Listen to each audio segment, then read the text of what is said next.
¿Qué tal? ¿Cómo están?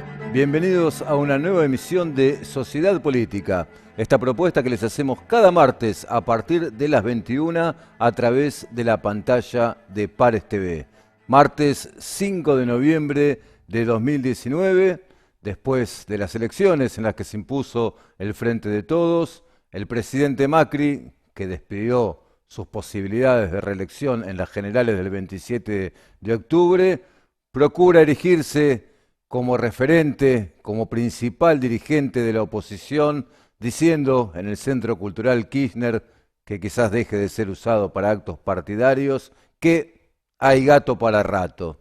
Mientras tanto, el presidente electo, Alberto Fernández, saca chapa de dirigente de nivel internacional, ya presidente de la Nación Argentina electo, deberá asumir el 10 de diciembre, viajando a México y reuniéndose con el presidente de ese país, Andrés Manuel López Obrador, con quien, dicen algunos, procurarán trazar un eje progresista desde la ciudad autónoma de Buenos Aires hasta el Distrito Federal de México.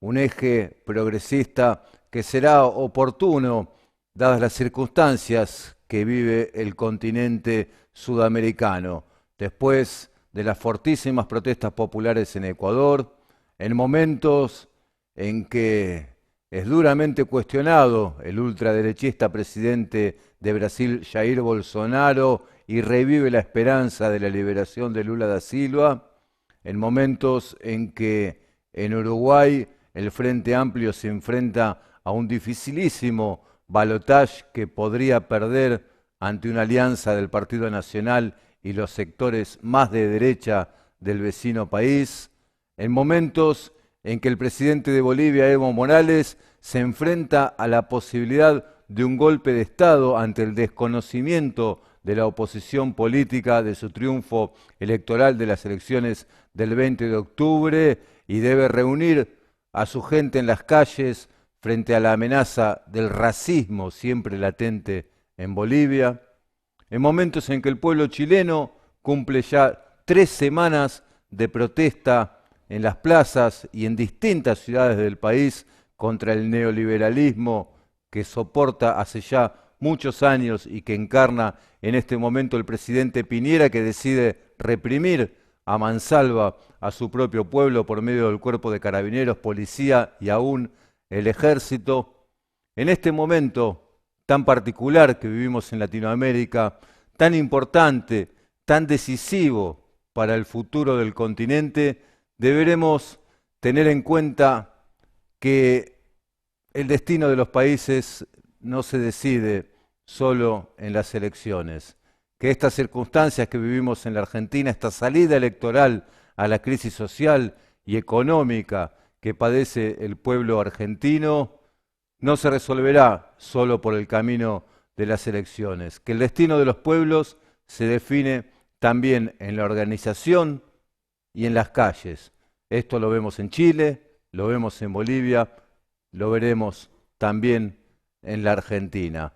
Y deberemos saber también en estas circunstancias que el destino de los pueblos no es por separado, que el destino del pueblo argentino también se decide en las calles de Santiago y en los altos de La Paz. En este contexto tenemos el gusto de saludar en la apertura de Sociedad Política al veterano de guerra Marcelo Sánchez. Hola Marcelo, ¿cómo estás? ¿Cómo andás? ¿Cómo te va, Adrián? Bien, gracias por venir, ¿eh? No, por favor, gracias por la invitación. Bueno, sos una persona bastante conocida, sos concejal electo, además, Concejal hay que electo. decirlo, fuiste elegido en la lista del Frente de Todos, así que bueno, felicitaciones por el triunfo electoral. Muchas gracias. No había sido concejal anteriormente. No, solamente una vez fui candidato con Adriana Rosso y había sido ya en el 2005 que entraron, era el quinto senador provincial y entraron 4, en aquel momento nunca se enfermó nadie.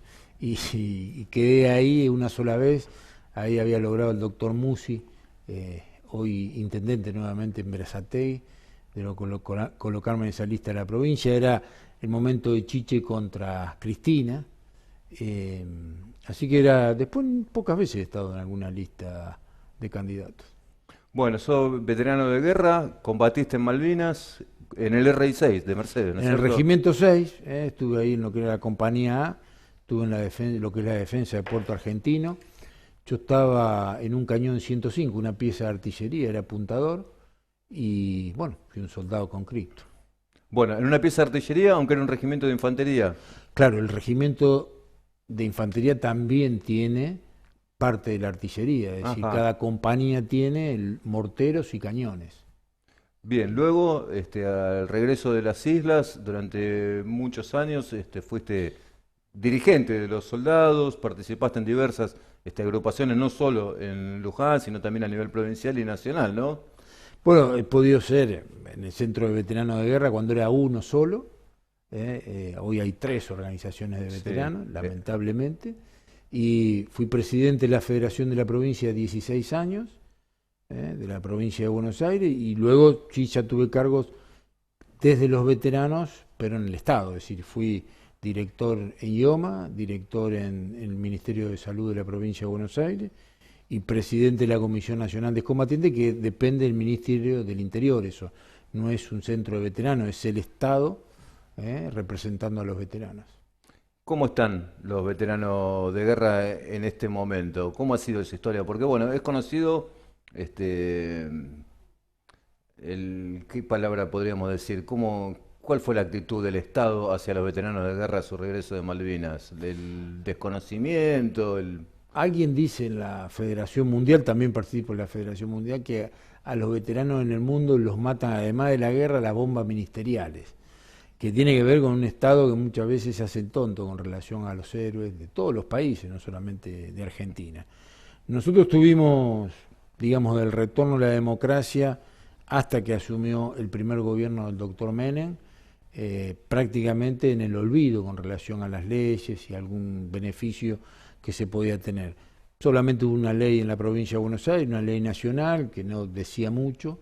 La desmalvinización del La, gobierno de fa Alfonsín, la ¿no? famosa desmalvinización, y luego sí, a partir del 90 nosotros empezamos a obtener, en base a reclamos de las federaciones y de los centros, logros que se cristalizaban en las pensiones, se cristalizaban también en las obras sociales y algún tipo de programa de inserción laboral, porque se hacía muy difícil. En aquellos años, en esos, digamos, primeros 10 años, el problema más grave que teníamos era el tema de la salud, que además iba un poco de la mano también de la salud psicológica, porque se suicidaba un veterano de guerra por mes.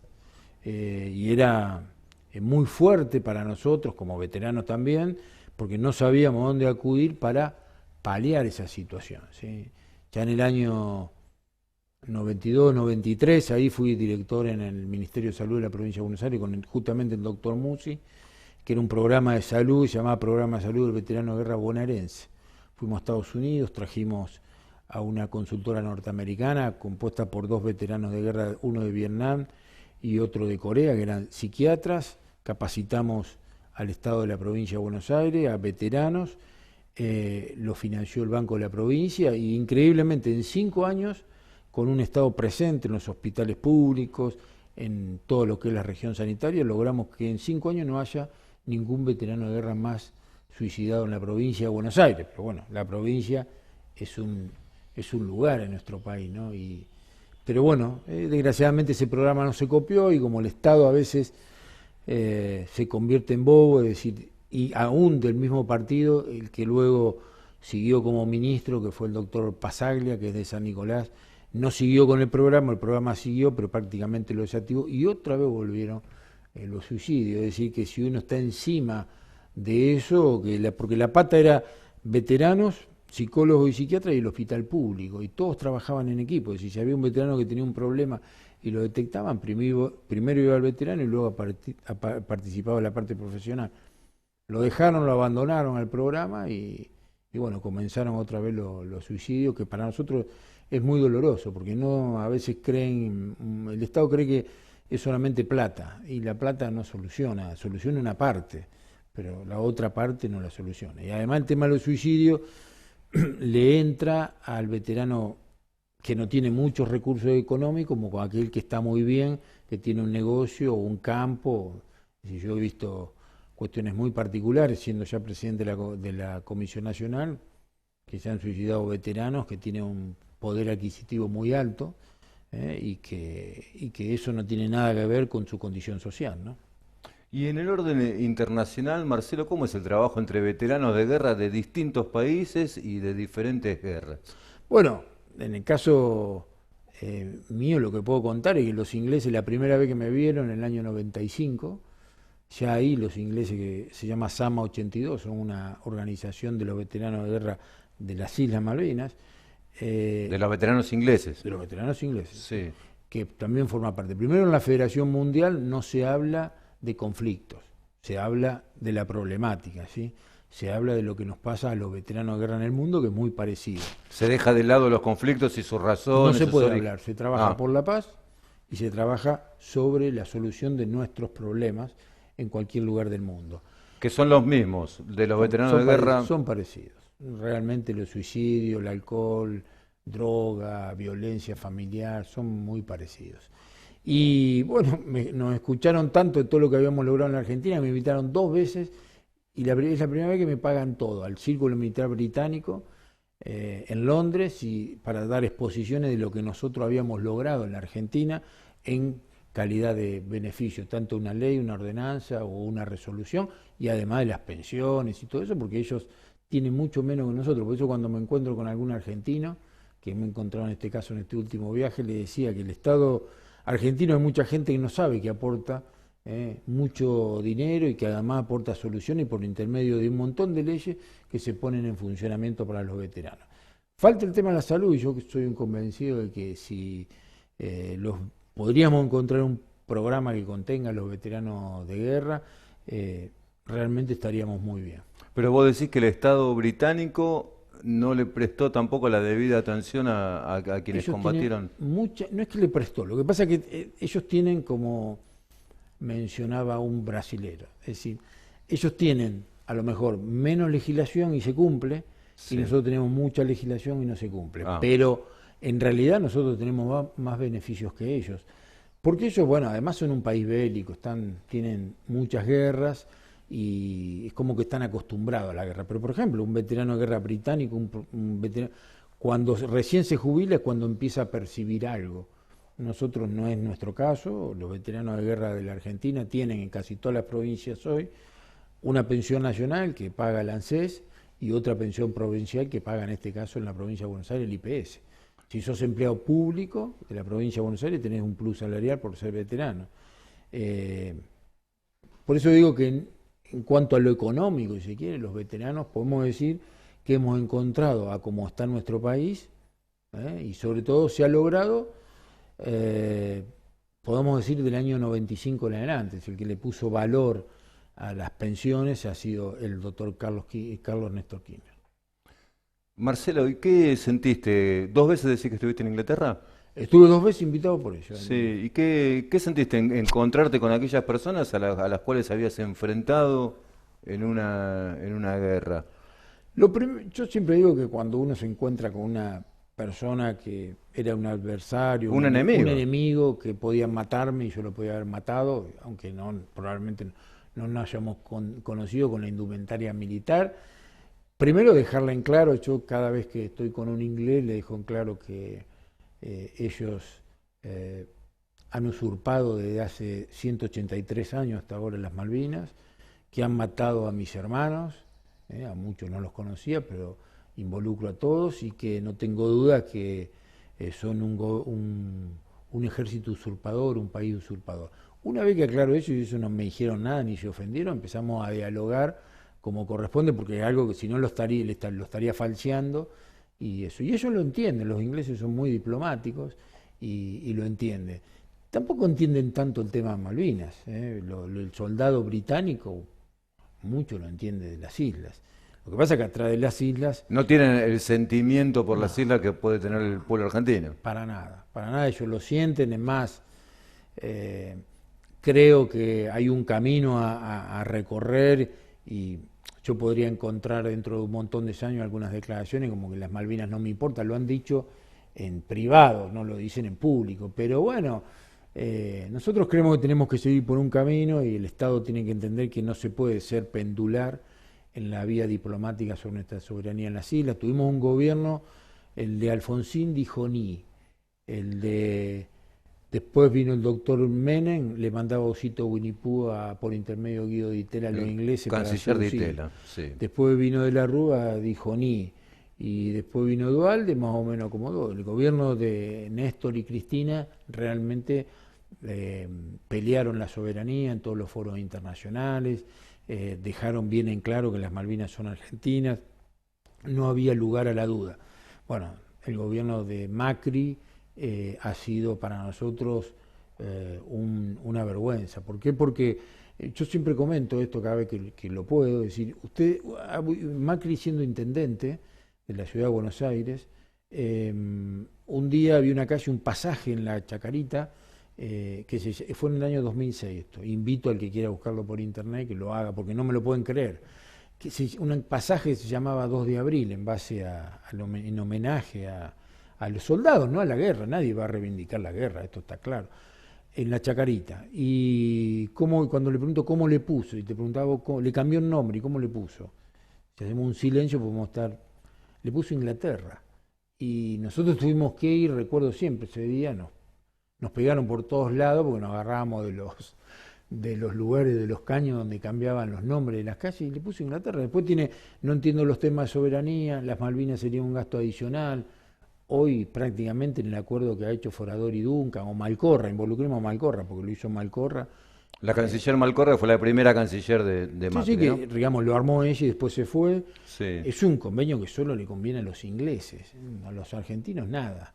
Bueno, el tema de favorecerlos en la pesca, de los vuelos a las petróleo, islas. los vuelos, todo lo que sea. Es Sí. más, yo chateo con muchos veteranos de guerra ingleses, inclusive algunos están viviendo en las islas ahora, y a veces hasta generan alguna cargada, dice mi presidente, por Macri, porque realmente están contentos. ¿Y tenés buena relación con veteranos de guerra ingleses que viven en las islas? Tengo la relación suficiente como para establecer un diálogo. Claro. Y con algunos más que con otros, pero con varios sí, porque yo además entiendo que si bien ellos son unos usurpadores y nosotros no, creo que los soldados en forma universal, una vez que terminó la guerra, porque además en la guerra se mata gente que no se conoce por gente que sí se conoce y no se mata, que son los líderes del mundo que encuentran el camino más fácil para buscar protagonismo, en este caso Thatcher y Galtieri. ¿Sí? Marcelo, en estos días es noticia a nivel nacional y también internacional, y especialmente aquí en Luján, coloca a esta ciudad en el centro de las miradas por el regreso de una imagen de la Virgen de Luján, que estuvo en Malvinas, luego fue a Inglaterra y ahora regresa a la Argentina. ¿No podés contar cómo es esa historia? Un poco la historia es un grupo católico que se llama La Fe del Centurión, que viene haciendo en Luján una ayuda espiritual a los veteranos. Es un retiro, pero le cambiaron el nombre, porque hay muchos veteranos que no aceptan la palabra retiro. Entonces en la Villa Marista hacen encuentro de Paz y Esperanza, son veteranos y familiares.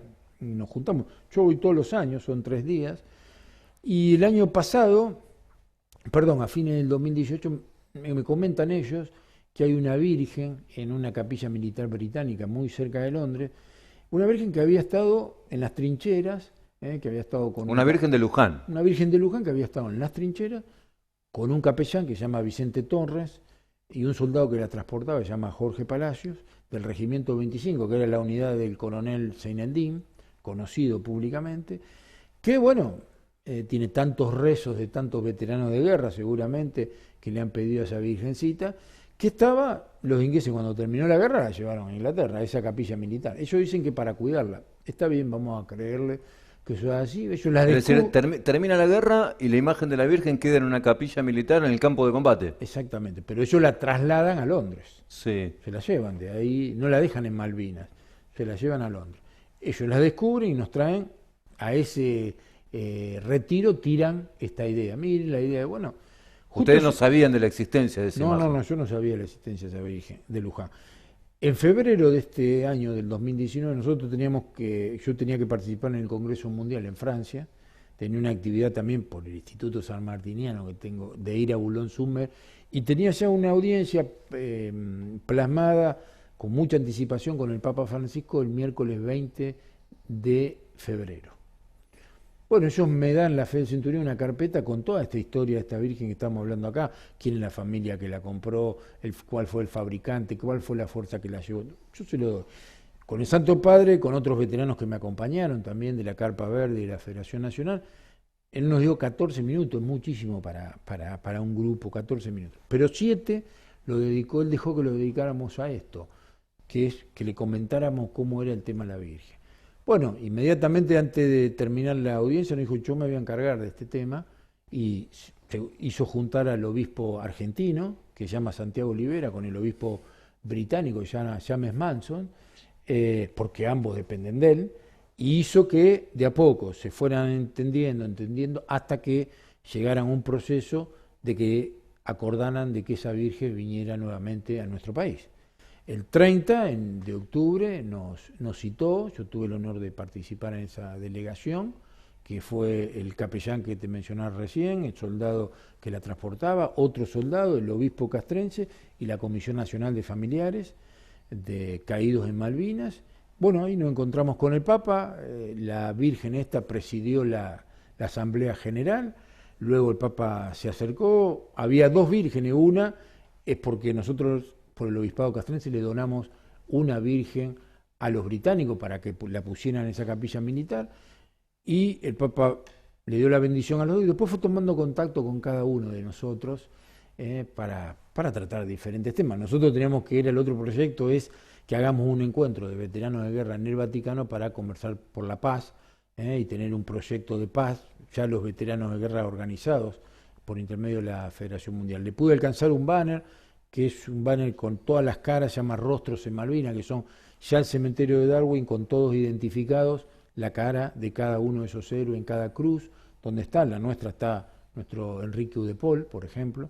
Era un banner muy grande que yo se lo di en mano y me preguntó qué era, le expliqué lo que era y me dijo, no, vamos a abrirlo. Lo abrió y como uno más de nosotros se puso en una punta y él la sostuvo y nosotros sosteníamos, lo miró con atención.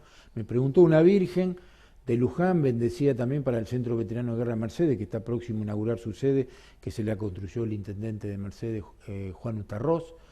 Y un mate que le dimos, muy bonito, que mandó el intendente de Ituzaingó, Alberto Descalzo. Y bueno, y después dialogamos sobre este proyecto de La Paz, contar una anécdota. Para los lujanenses, si por ahí no lo saben, desde que Graciela tuvo un problema de salud con su hija, Graciela Rosso, estoy hablando de la Graciela Rosso, la exintendenta, a cuyo sector político vos pertenecés hace años, ¿no? Por supuesto, el Encuentro Social Peronista lo conduce Graciela y yo formo parte de esa agrupación. Y Graciela, siendo intendenta, tuvieron una desgracia en cuanto a la salud familiar con Delfina, ¿sí? Ya conocido por todo Luján. Una de las hijas de Graciela. La más chica, cuando Graciela era intendenta, de hecho que tuvo que pedir licencia, y fue a Boston, pero Bergoglio aparecía domingo de por medio en la casa de Graciela a dar una ayuda espiritual. Graciela, todos sabemos que Graciela es atea, ¿sí? O sea, era doble mérito lo de Bergoglio de ir. Entonces forjaron una amistad, ¿sí? Y la amistad que hoy se mantiene por mail, ¿sí? Yo porque la conozco a Graciela le creo. Pero le creí mucho más ahora, porque cuando estábamos hablando con el Papa y él me identifica, y yo soy quien estuve en febrero, además estuve otras veces con Bergoglio, yo le digo, mire, le manda saludo la doctora Graciela Rosso. Y él me dijo, adelante de muchos, y lo sorprendió, ahora que estaban ahí, me dice, me mandó un mail y me dijo que vos venías. Y yo realmente fue una satisfacción, porque realmente entre una atea y el Papa, digo, qué bueno que entre ellos conversen, ¿no? Me preguntó por Delfina, me preguntó por el pueblo de Luján, y bueno, fue un placer haber estado con un Papa, a lo cual en lo personal a mí ha recuperado mucha de mi fe católica. La verdad que yo estoy muy enojado con muchos peronistas que dicen que el Papa es peronista, y estoy mucho enojado con muchos macristas que no respetan el papado de Bergoglio porque dicen que el Papa es peronista. Y la verdad que terrible mal le hacen al papado de un hombre que está contra la pedofilia, contra la corrupción en el Vaticano, que favorece a los inmigrantes, que es un ejemplo en el mundo, por decir, el Papa no es peronista. Yo se lo pude decir en febrero, de hecho salió en el Vaticano, el Papa no es peronista, no es radical, nada, el Papa es el Papa. La Iglesia tiene terribles errores de conducción, sabemos todo lo que pasa, corrupción, pedofilia, bueno, pero este hombre es un hombre intachable. ¿Vendrá a Luján el Papa? ¿Qué te parece? Yo no tengo duda que va a venir a Luján. ¿Sí? ¿Pronto? Y que va a venir a Argentina. Para mí es muy pronto. Para mí es muy pronto y creo que hace falta. Creo que hace falta. Ojalá el próximo presidente pueda encarar la unión nacional, pueda entender a aquellos que votan con odio y no votan con lo que pasa, entender que, bueno, que él le hace mucha falta. Y la verdad que, insisto, comento esto porque se lo pude decir al Papa en febrero, lo mismo que estoy diciendo acá, se lo dije al Papa, salió en el Vatican News, lo pueden buscar, es que yo no sabía que estaban al lado uno de los periodistas, y me parece a mí, como argentino, me da mucha pena que esto pase. Por eso cuando estoy con algún compañero y dice el Papa es peronista o hacen bromas con eso, y yo digo, mira, el Papa no digas eso, porque le hace un terrible mal al postulado que tiene al frente de la Iglesia Católica.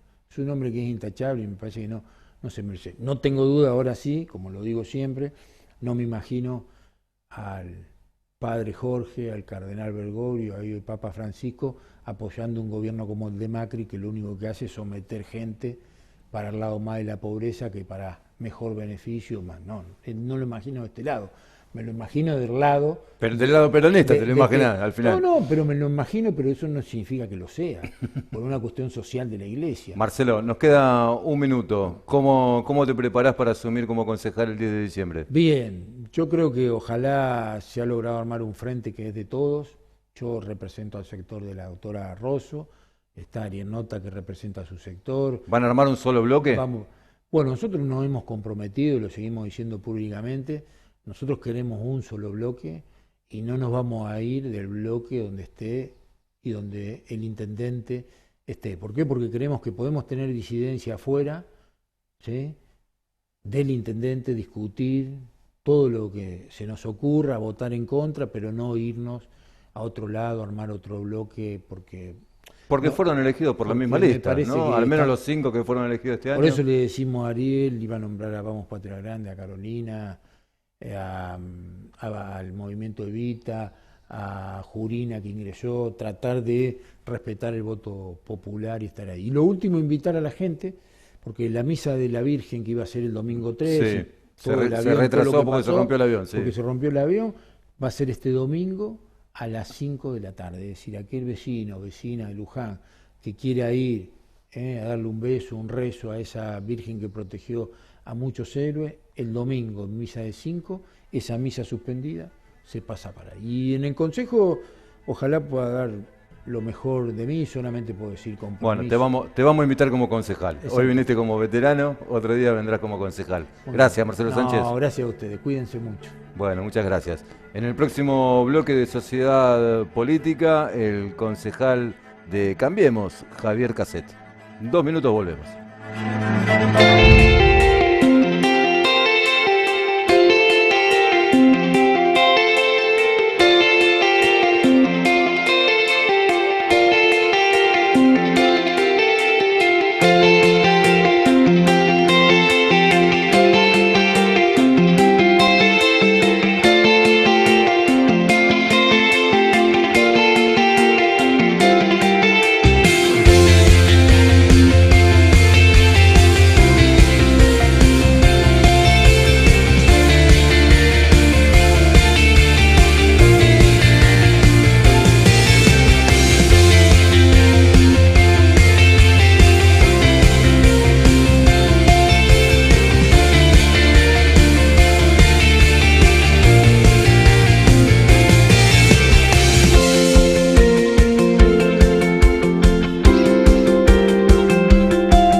Odonto Luján cuenta con un staff de profesionales dedicados a cuidar de tu salud y tu estética dental. ortodoncia, blanqueamiento, implantes, prótesis, tratamiento para el bruxismo, delineado labial. Te ofrecemos atención personalizada porque cuidamos de nuestros pacientes. Contamos con una nueva sala de rayos para facilitar un rápido diagnóstico. Atendemos obras sociales y particulares. Solicita turno por nuestro WhatsApp, rápido y fácil, no pierdas más tiempo. Encontranos en pleno centro de la ciudad, Italia 1131 Luján. Beta, la casa de audio y electrónica de siempre, lo espera en su local de Mitre 688. Todo en iluminación, gran variedad en instrumentos musicales y amplificación. Escuchamos su necesidad, lo asesoramos y realizamos un presupuesto. Línea completa en alarmas.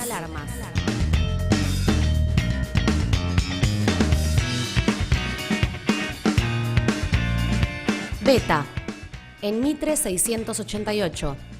Comunicate al 43 56 00. Aberturas Varese. Somos fabricantes de aberturas de aluminio, sistemas Herrero, Rotonda y Módena. Trabajamos estándar y a medida. Venta de puertas de chapa inyectada y puertas flacas. Presupuestos sin cargo. Aberturas Varese.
Segundo bloque de esta edición de Sociedad Política, tenemos el gusto de saludar al concejal Javier Casset, radical, electo en 2015 por Cambiemos. ¿Cómo estás, Javier? Gracias por venir. Muy buenas tardes. Bueno, debo mencionar también que sos ex secretario de Obras Públicas, fuiste secretario de Obras Públicas, Obras Públicas, Infraestructura y Servicios Públicos. Largo, sí. Es la denominación correcta, de 2011 a 2015, ¿no? No, en realidad yo empecé después. Yo primero estuve en planeamiento, que era el área donde iba a estar originalmente, y después por situaciones que se dieron terminé como secretario, digamos. Hasta 2015. Claro. Y luego fuiste electo concejal. Y después concejal en el 2015 por Cambiemos. ¿Sos arquitecto? Arquitecto. Esto tiene que ver, digamos, con el planeamiento, con la obra pública. Digamos que sos un entendido de estas cuestiones en el distrito, y en el consejo, bueno, también te ocupás en particular de esos temas. Sí, no sé si es muy entendido, pero bueno, es lo que uno ha estudiado, lo que a uno le gusta, y es lo que uno trata de desarrollar, digamos, lo que trata de brindar. La función pública a veces es un aprendizaje, y eso que uno aprende hay que saberlo utilizar, que le vuelva a la gente, digamos.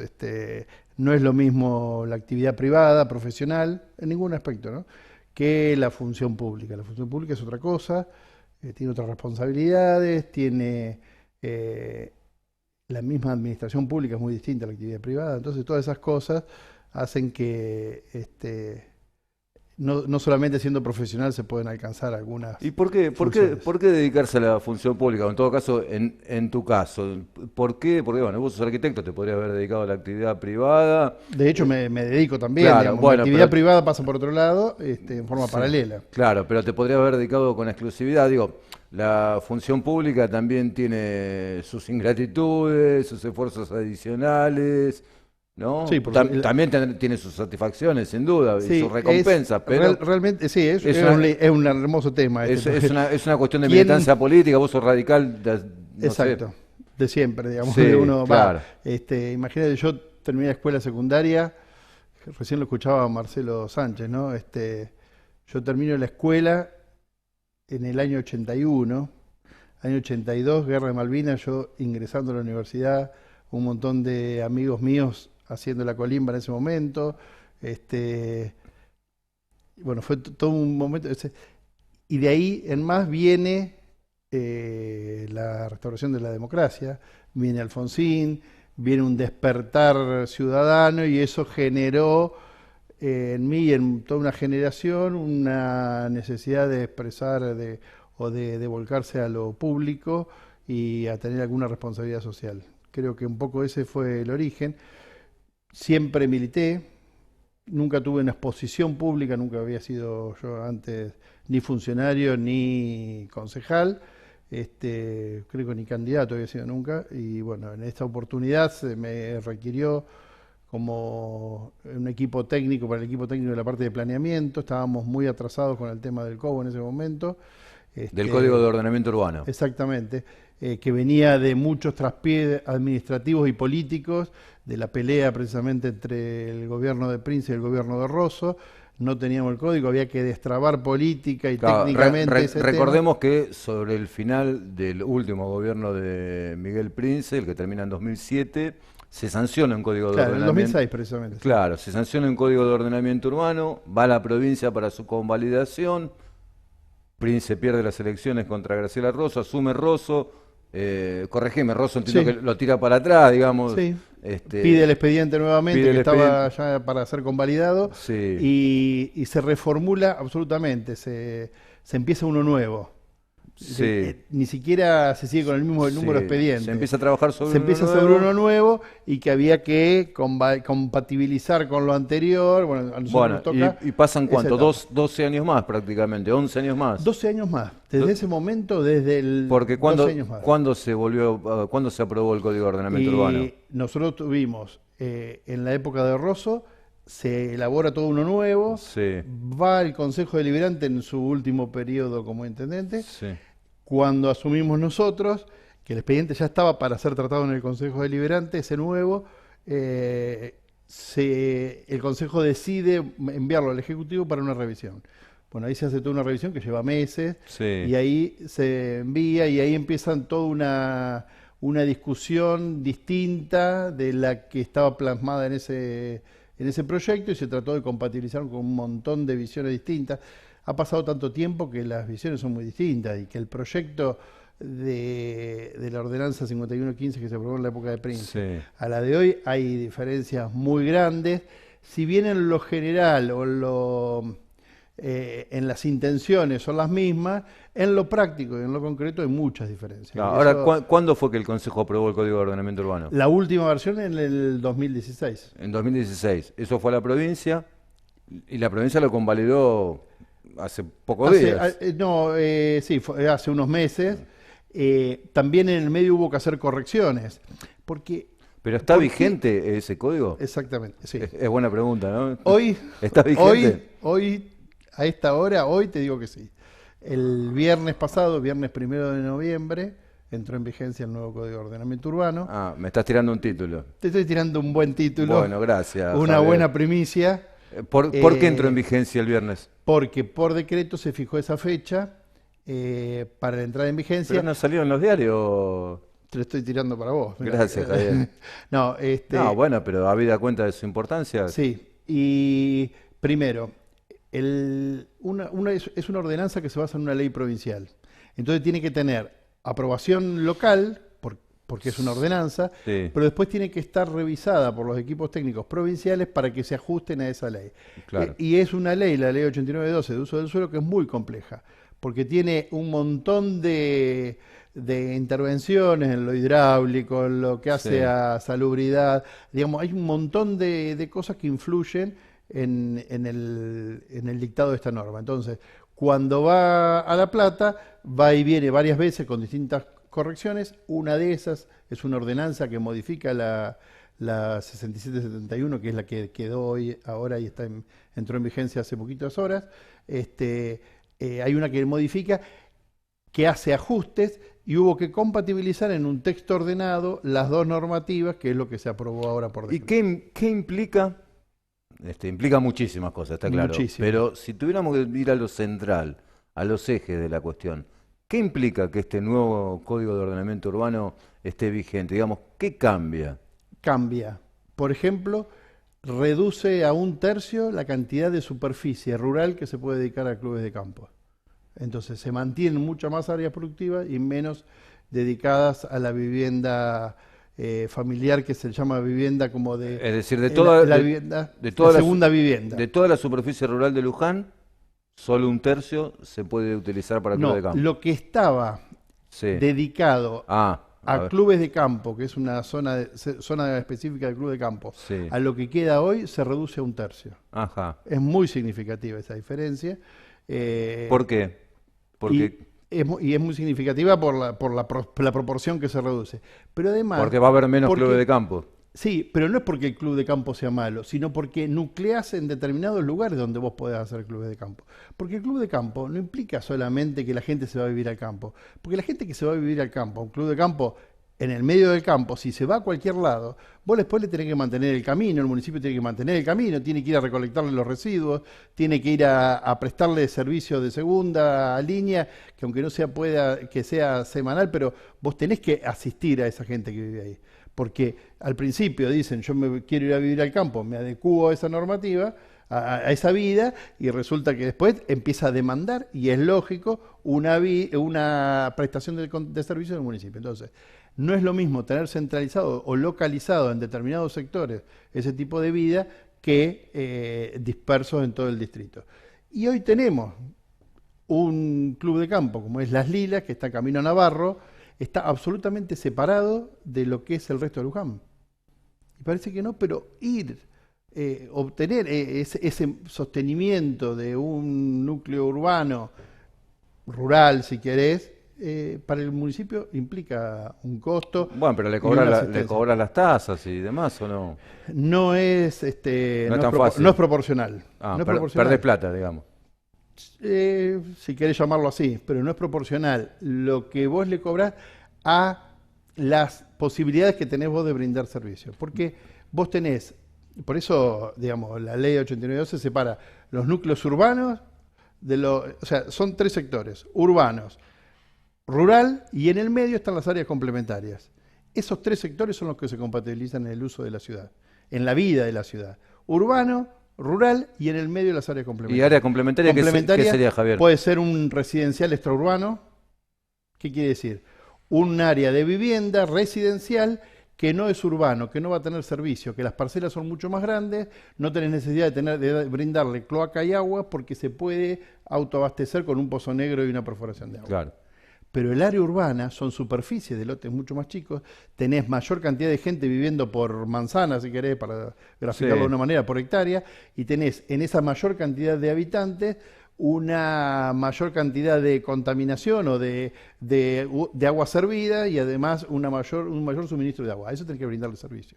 Y la ley te obliga a que las áreas urbanas que vos tenés que dar servicio. Entonces, el poder, volviendo a tu consulta inicial, ¿qué diferencia? El COU consolida las áreas que ya tienen servicios como áreas urbanas con mayor densidad, porque vos ya tenés servicio para prestar. Habrá que mejorar, hay mucho de inversión que hay que hacer Bueno, en Luján, para el colapso. En Luján entiendo Exacto. que el 70% de los habitantes, corregime, es un dato que tengo hace tiempo, no sé si sigue vigente, que el 70% de los habitantes de Luján no tiene cloacas, por ejemplo. ¿Es así? Sí, tal cual, sí. Es la mayor demanda. Sí, hay un alto porcentaje con agua corriente. Claro, pero si tenés agua pero no tenés cloaca. Claro, pero teniendo el agua evitás la contaminación de la provisión de agua, o sea, no es Claro, menor. no tenés que sacar agua de un pozo contaminado. Exactamente, entonces, si bien vos estás volcando líquidos a un pozo, no estás utilizando el agua, la perforación que está al lado. Sí, entiendo. ¿Sí? Bueno, me interesa el tema del Código de Ordenamiento Urbano y me parece bueno que es un temón, ¿viste? Da para mucho más que los 20 minutos ¿Qué que puede título te durar. tiré? Sí, sí, ciertamente. Bueno, dispone, digamos, cómo se organiza, dónde vive la gente, ¿no? Esta cuestión que vos mencionás de los clubes de campo, de las zonas El Club de Campo, urbanas. lo de puse las- como ejemplo, sí, es sí. el menos importante realmente. Está bien, pero otros.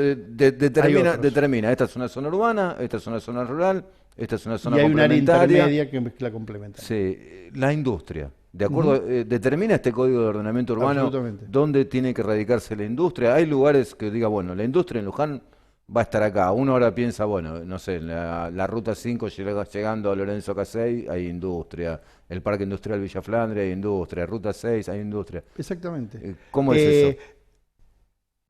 Digamos, la norma que teníamos hasta ahora, la ordenanza la 1444, estamos hablando del año 78, 79. Sí, fue una es- ordenanza de Salaverry, Sí, comisionado de facto de la dictadura. sí, es una de las primeras ciudades de Luján que tiene un código, un plan regulador basado en la ley 8912, no es menor.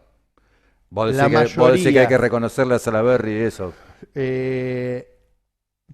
La mayoría de las ciudades tenían zonificaciones nada más, zonificaciones de uso. No es lo mismo que el plan regulador, donde vos tenés toda una definición Por de eso, uso. insisto. Era muy superior a lo que tenían los demás. Vos se lo reconoces a Salaverry. No, digamos. la verdad que no, pero No. porque podría haber sido mucho mejor.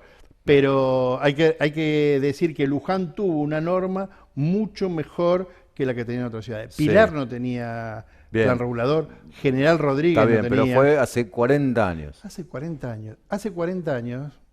La industria se ponía, Nosotros, se pero- instalaba en cualquier lado. No, la ruta 7, la hoy Carlos Pellegrini tenía Sí. una fábrica al lado de la otra. Tenía Sí. Claro, la calle Mitre, llegando allá al tanque de agua, era toda zona industrial. claro. Todas esas industrias que hoy ya no están, que hoy son supermercados, son espacios que están sin uso, hoy eso se tiene que reinventar en áreas residenciales. Porque las áreas industriales, además la ley 89 es muy restrictiva con respecto a las áreas industriales, de las categorías, dependiendo de qué se puede poner en cada lado. Sí. Esas industrias tienen que reubicarse en zonas, y la mayoría en zonas específicas industriales. Vos tenés dos áreas industriales, la industrial específica y la urbano industrial, que te permite algunas cosas en menor escala. Sí, industria ¿Sí? pequeña, digamos. Exacto, son urbano industrial. Sí. Pero la industria prácticamente- pesada, ¿dónde va? Bueno, áreas industriales de industria pesada Luján no tenía prácticamente. ¿Y ahora? Son las que ya están ocupadas. Brahma, ex Brahma, ¿no? CCU, Sí. todo el mundo lo conoce por Brahma, Cartocor, Sí. áreas muy puntuales que fueron inclusive dados por excepciones al plan regulador, Sí. esos usos. Después no tenía zona donde radicar nueva industria. Luján tiene dos problemas para la Bueno, radicación pero de ahora industria. abren La nuevas luz, zonas. absolutamente.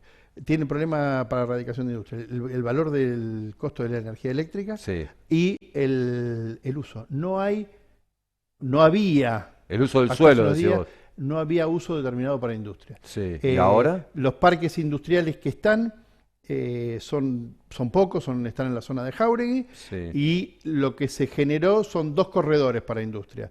Uno, el de la Ruta 6, porque si bien no estaba en las versiones anteriores del COVID, fue incorporado. Hoy ya el corredor 6 es un corredor industrial, todo de Campana de la Plata, vos vas pasando, el que anda por la Ruta 6 lo ve. Sí, es desde el es punto todo de un vista corredor. desde el punto de vista logístico. Absolutamente, claro, exacto. Logístico y servicios. Porque vos tenés que a las industrias proveerle de energía eléctrica, Sí. Gas. gas, todo eso lo tenés en ese eje. Y después estaba previsto, de acuerdo al proyecto que había elevado la gestión de Rosso, un corredor industrial, lo que es la Ruta 5, Sí. entre Jáuregui y Olivera. A mitad de Sí. camino. A mitad de camino, separado por dos franjas también complementarias, como decíamos, Sí. separadas de las áreas que Sí. ya estaban Y eso consideradas. quedó. Eso quedó. Eso quedó. Es decir, que es previsible que en los próximos años se dé un desarrollo industrial sobre la Ruta 5 entre Jáuregui y Olivera. No pegado a Jáuregui ni pegado a Olivera, no, sino en el medio con una franja verde, dos franjas verdes. Yo me acuerdo cuando se hizo una reunión se hacen las reuniones abiertas de exposición del COU en la época de la gestión de Rosso, cuando se presenta este proyecto, esa zona industrial entre Jáuregui y Olivera tenía una forma, era una forma alargada, una franja alargada. Sí. También es estratégico porque está sobre autopista y además estaba sobre las vías y además claro, está en la vía del ferrocarril y tiene un Sarmiento. curso de agua que vuelca al río, que son otra de las necesidades que tienen muchas veces los parques industriales. Sí, contaminar un poquito el río, digamos. Si se trata bien, no. Bueno. El tema es tratar bien los líquidos y ahí está el control del Estado. Sí, si no, no siempre se hace. Si no es necesario. Que no siempre se hace, ¿no? No. Así durante décadas lo hizo Curtarza y así eran los problemas. Sí, y tantas otras empresas, ¿no? Sí, totalmente. Bien. La falta de control Ruta 6, histórico. Ruta 6, Ruta 5 entre Jáuregui y Olivera, con el beneficio de la Ruta 5 de contar con el ferrocarril Sarmiento ahí, de contar con el río Luján también, contar con la autovía 5, ¿no? Esos serían los dos grandes lugares. Esos son los dos grandes lugares. Bueno, ahora el tema sería que vengan las industrias, ¿no? Sí, generar una buena política de promoción de industria, porque es generar fuentes de trabajo. Luján hoy no tiene fuentes de trabajo, no genera fuentes de trabajo genuinas. Tenemos mucho de servicio turístico, de servicio. Tenemos mucha población que se traslada. No pudo avanzar Luciani en ese aspecto. Con esa norma, ¿no? Estamos recién ahora, mirá vos, nos llevó 8 años poder aprobar. ¿Vos decís que Luciani no pudo avanzar porque no contaba con un código de ordenamiento urbano? No, y hay otras dificultades que son el costo, repito, de la energía eléctrica. Es muy complejo el tema de la tarifa eléctrica. No podemos competir con la tarifa de General Rodríguez. ¿Y se podrá conseguir que se baje eso? Porque eso, digamos, vos le decís a la gente de la cooperativa y la cooperativa te dice, bueno, la tarifa la fija la provincia. Exactamente. Le decís a la provincia y no sé qué te dice la provincia. No sé si ustedes, vos sos concejal, habrán hecho el planteo ante el gobierno provincial de decirle, bueno, ¿cómo se puede resolver esto? Ante el gobierno nacional lo hicimos nosotros. Pero es la provincia la que fija las tarifas, ¿no? Pero la provincia fija la tarifa, pero la zonificación de dónde termina el valor subsidiado, porque vayamos a lo real. Sí. Lo que paga el Gran Buenos Aires es un valor subsidiado. Nosotros pagamos un valor y ellos pagan mucho menor. Está bien, pero cuando vos decís Gran Buenos Aires decís General Rodríguez. Exactamente, llega hasta ahí. El AMBA llega hasta ahí. Estamos acá. Era de metropolitana. Y nosotros quedamos en el límite. Claro. O sea que ser el conurbano no está tan mal a veces. Y bueno, tiene sus ventajas y sus desventajas. Digo. Yo prefiero no estar en el conurbano. Lo dijo directamente. Aún cuando tengas que pagar más cara la luz. Por supuesto. Pero nos quedamos sin desarrollo industrial. Sí, pero fíjate hoy lo que es Rodríguez, cómo se ha desarrollado Rodríguez en forma, precisamente por no tener un plan regulador, cómo ha crecido desordenado, se ha extendido. ¿Y Luján? Tiene una extensión. Y Luján. Pero vos lo tenés centralizado. ¿Luján no creció de modo muy desordenado también, Javier? Creció mucho más ordenado que General Rodríguez. Si no hubiésemos tenido lo que será Rodríguez, si no hubiésemos tenido la ordenanza 1444, hubiese sido mucho peor. Lo que tenía Luján son subdivisiones viejas de muchos años, algunas inclusive anteriores a la 1444, a la ordenanza, que se poblaron, ¿sí? Y, por ejemplo, el barrio Luna, hace, no te digo 10 años, hace 5 años el barrio Luna no es lo que es hoy.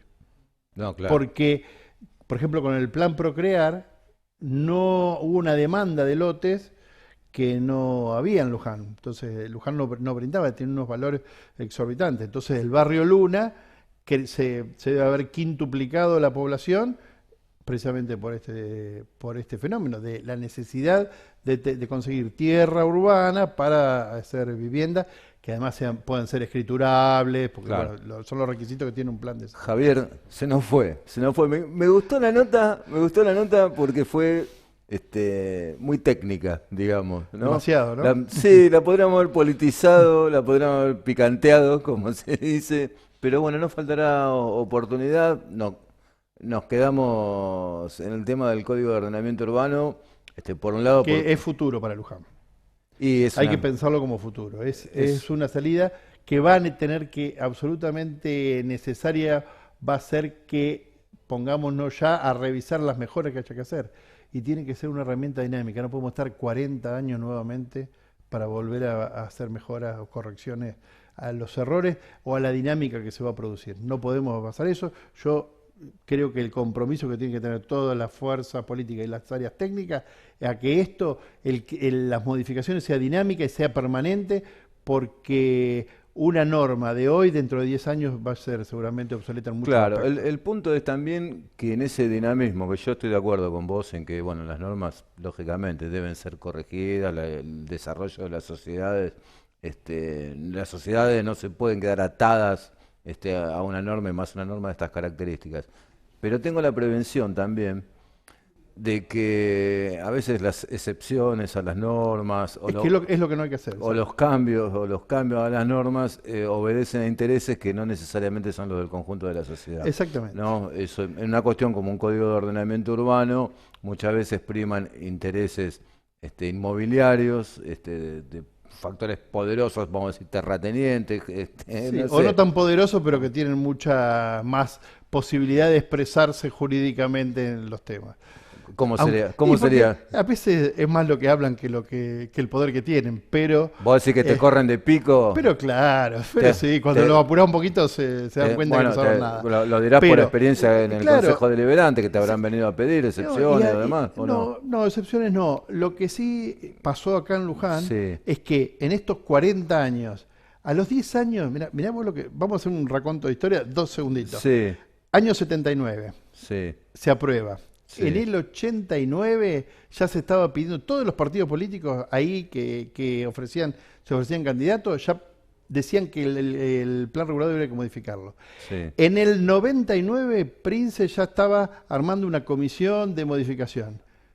Pasaron 20 años más, 40 años, de los 40 años, 30 hablando de que hay que modificarlo. En el medio se aprobó una ordenanza que se la aprobó Prince, porque estaban de moda los countries, una Sí. ordenanza donde en todos lados se podían hacer countries. Sí. Eso es lo que hay que evitar. Es preferible que se modifique toda la norma y no hacer normas a la apurada puntuales porque una moda del country nos lleva a que queremos hacer un country en cualquier lado. Esos son los errores, esos fueron los errores. Y las excepciones que se aprobaron fueron todas de esa época, no son posteriores. Hay mucho mito con eso, con que se aprobaron ahora excepciones. No hubo excepciones. Las excepciones se aprobaron en ese periodo. Bueno, la excepción se la querían hacer a la termoeléctrica y no pudo pasar el No es Consejo, una excepción, es un uso específico, que no Bueno. es una excepción. Eso es otro error técnico. ¿Cómo sería? A ver. Se le asigna a una parcela uso específico.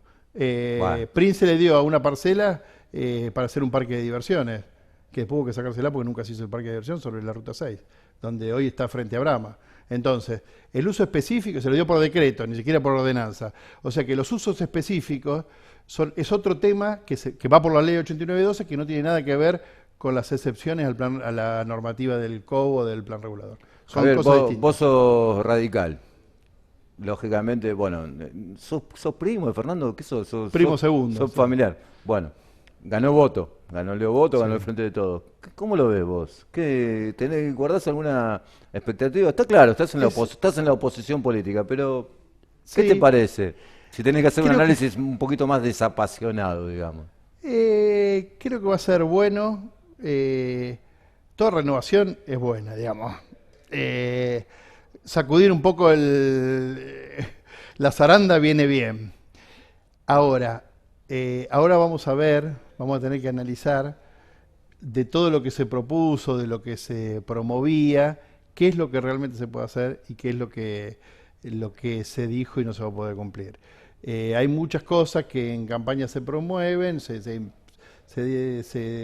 proponen a la comunidad y que después no va a sentar fácil. Yo sé que hay sectores que están volviendo al inmobiliario, que están contentos porque algunos veían en mí una traba a algunas cosas, porque yo me oponía muy tajantemente a algunos emprendimientos.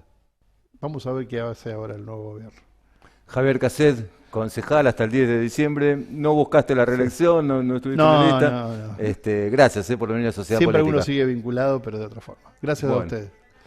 Nos reencontramos el próximo martes, como siempre, a partir de las 21 en la pantalla del canal 32 de Pares TV. Hasta entonces.